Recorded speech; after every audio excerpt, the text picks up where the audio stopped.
Hi everyone, मेरे channel IGNOU learner में आप सभी का स्वागत है। दोस्तों, मैं फिर से आप सभी के सामने इस वीडियो के माध्यम से बीपीएससी 133 का एक बहुत ही मोस्ट इम्पॉर्टेंट प्रश्न आप सभी के सामने लेकर आया हूं। और यह एक ऐसा प्रश्न है जो हर बार एग्ज़ाम में रिपीट होते हैं और इस बार भी एग्ज़ाम में इस प्रश्न के आने की संभावनाएँ काफ़ी ज़्यादा है। सो आप सभी से हम्बल रिक्वेस्ट है कि आप एग्ज़ाम में जाने से पहले एक दफ़ा इस प्रश्न का आंसर आप ज़रूर पढ़ के जाइए। ओके, तो प्रश्न एग्ज़ाम में आता है कि एक दलीय प्रणाली क्या है और एक दलीय प्रणाली के दोषों का वर्णन कीजिए। तो स्टार्ट करने से पहले मैं आप सभी से रिक्वेस्ट करता हूं कि अगर आपने मेरे चैनल को सब्सक्राइब नहीं किया है तो सबसे पहले चैनल को सब्सक्राइब कर लीजिए, क्योंकि इस चैनल पे आपके जितने भी सब्जेक्ट हैं सभी सब्जेक्ट के इंपॉर्टेंट क्वेश्चंस के वीडियो बिफोर एग्ज़ाम आपको देखने को मिलेगा। तो बेहतर ये होगा कि आप इस चैनल से जुड़े, क्योंकि इन फ्यूचर जो है काफ़ी ज़्यादा हेल्प मिलने वाला है। तो प्रश्न की ओर आते हैं। प्रश्न एग्ज़ाम में आता है एक दलीय प्रणाली क्या है और एक दलीय प्रणाली के दोषों का वर्णन कीजिए। दोष बोले या हानि बोले, आपको जो आंसर मैं अभी बताऊंगा वही आंसर आपको एग्ज़ाम में लिखना है। तो सबसे पहले आपको हेडिंग देना है और हेडिंग के तौर पे लिखना है एक दलीय प्रणाली। इस हेडिंग के अंतर्गत बस आपको इतना लिखना है कि एक दलीय प्रणाली वह प्रणाली है जिसमें केवल एक राजनीतिक दल होते हैं और यही राजनीतिक दल पूरे देश का शासन को चलाते हैं। इनमें किसी अन्य राजनीतिक दल का प्रभाव नहीं रहता है।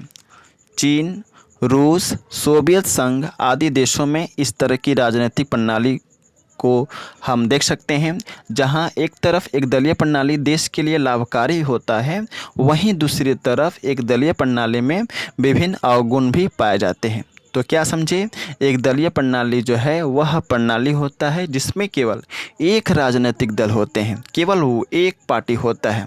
जैसा कि अभी के समय में क्या है, भारतवर्ष में कई अनेक पार्टियां हैं, लेकिन इस तरह की जो प्रणाली जो होता है उसमें केवल एक राजनीतिक दल होते हैं और वही राजनीतिक दल पूरे देश का शासन को क्या करते हैं, चलाते हैं। और इस तरह के शासन प्रणाली में किसी अन्य राजनीतिक दल का प्रभाव नहीं रहता है।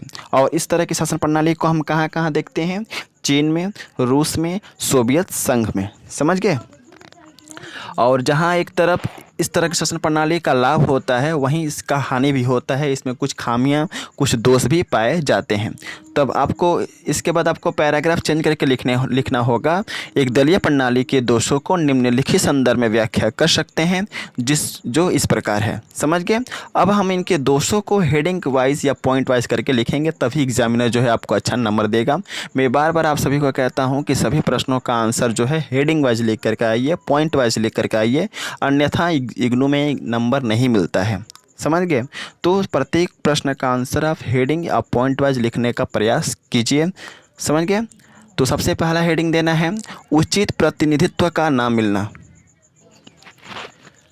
इस हेडिंग के अंतर्गत बस आपको इतना लिखना है कि जिन देशों में एक दलीय शासन प्रणाली है उन देशों में जनता को उचित प्रतिनिधित्व नहीं मिल पाता है, जो कि इस प्रणाली का सबसे बड़ा दोष है। समझ गए। तो जिन देशों में हम देखते हैं कि वहाँ पर वन पार्टी सिस्टम है, एक दलीय शासन प्रणाली है, उन देशों में जनता को उचित प्रतिनिधित्व नहीं मिल पाता है। प्रतिनिधित्व मतलब क्या, अच्छा नेतृत्व करने वाला व्यक्ति जो है नहीं मिल पाता है। जनता को उचित प्रतिनिधित्व न मिलने के पीछे अन्य राजनीतिक दलों का इसमें ना शामिल होना भी एक सबसे प्रमुख भूमिका निभाता है। तो सबसे बड़ा हानि क्या है कि जिन देशों में एक दलीय शासन प्रणाली है उन देशों में जनता को उचित प्रतिनिधित्व नहीं मिल पाता है, जो कि इस प्रणाली का सबसे बड़ा दोष है। इसके बाद आपको लिखना है कि जनता को उचित प्रतिनिधित्व न मिलने के पीछे अन्य राजनीतिक दलों का इसमें ना शामिल होना है। यानी कि जनता को इसलिए उचित प्रतिनिधित्व नहीं मिल पाता है क्योंकि उसमें इस तरह का प्रशासन प्रणाली में अन्य राजनीतिक दल शामिल नहीं होते हैं। समझ गए। तो ये सबसे बड़ा दोष, सबसे बड़ा खामियां जो है एक दलीय शासन प्रणाली में देखने को मिलता है।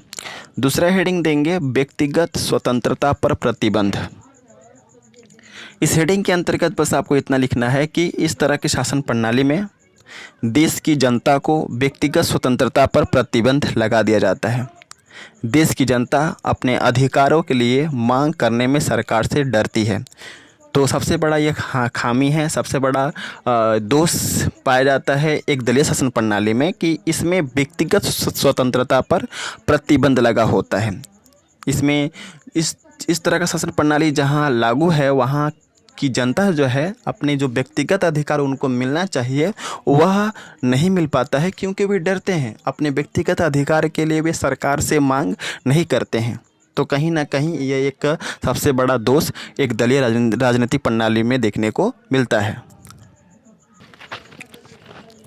अगला हेडिंग देंगे देश में तानाशाही उत्पन्न होना। इस हेडिंग के अंतर्गत बस आपको इतना लिखना होगा कि एक दलीय शासन प्रणाली में केवल एक दल शामिल होता है और अन्य दलों का शामिल न रहने से देश में तानाशाही उत्पन्न होने की संभावना बढ़ जाती है।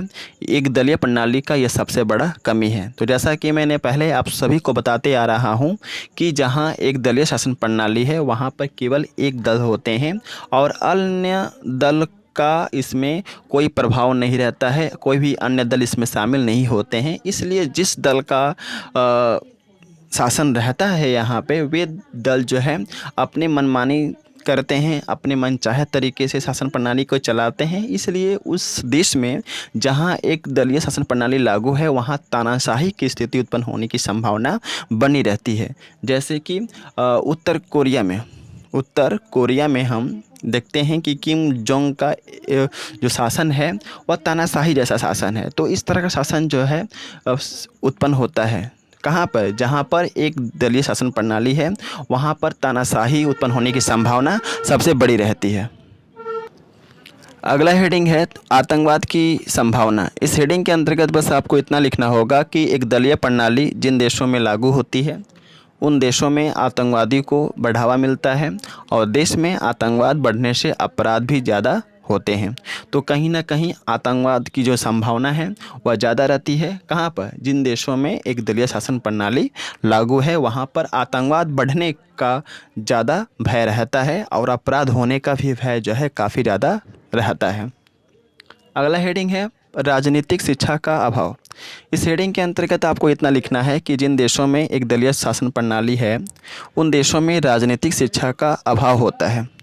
वहाँ देश की सरकार देश में रहने वाले अपनी जनता को राजनीतिक शिक्षा नहीं दे पाती है।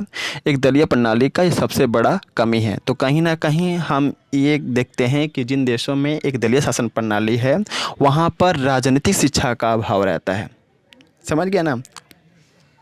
अगला हेडिंग है सभी वर्गों को प्रतिनिधित्व ना मिलना। इस हेडिंग के अंतर्गत आपको इतना लिखना है कि जिस तरह से बहुदलीय प्रणाली में देश के सभी वर्गों को प्रतिनिधित्व आसानी से मिल जाता है, लेकिन ठीक इसके विपरीत जिन देशों में एक दलीय शासन प्रणाली चलती है वहाँ देश में रहने वाले सभी वर्गों को उचित प्रतिनिधित्व नहीं मिल पाता है। अब आपको पैराग्राफ चेंज करके लिखना होगा कि उपयुक्त विवरण के आधार पर हम कह सकते हैं कि एक दलीय प्रणाली अच्छी प्रणाली नहीं होती है। इस तरह के प्रणाली में देश के नागरिकों को उनका मौलिक अधिकार नहीं मिल पाता है, उनकी व्यक्तिगत स्वतंत्रता का हनन होता है। साथ ही साथ इस तरह की शासन प्रणाली में एक दल होने के कारण देश में तानाशाही की स्थिति उत्पन्न हो जाती है और तानाशाही के बल पर शासन को चलाना देश की असफलता का सबसे प्रमुख कारण है। तो यह रहा एक दलीय शासन प्रणाली क्या है और इस शासन प्रणाली का क्या खामियां हैं, क्या कमी है। काफ़ी ज़्यादा बार परीक्षाओं में पूछा जा चुका है और इस बार भी एग्ज़ाम में आने की संभावनाएं काफ़ी ज़्यादा है। सो इस वीडियो को जितना ज़्यादा हो सके शेयर कीजिए और अगर आपको इसका PDF चाहिए तो आप टेलीग्राम चैनल को ज्वाइन कर सकते हैं। वीडियो के डिस्क्रिप्शन में टेलीग्राम चैनल का लिंक है और अलग से मैंने प्लेलिस्ट बना दिया है जहाँ पर बहुत सारे वीडियो हैं। सारे वीडियो को अगर देख लेते हैं तो आपको अलग से घर पर बैठ कर किताब पढ़ने की आवश्यकता नहीं पड़ेगी। So best of luck for all of you for exam and thanks for watching my video. जय हिंद, वंदे मातरम।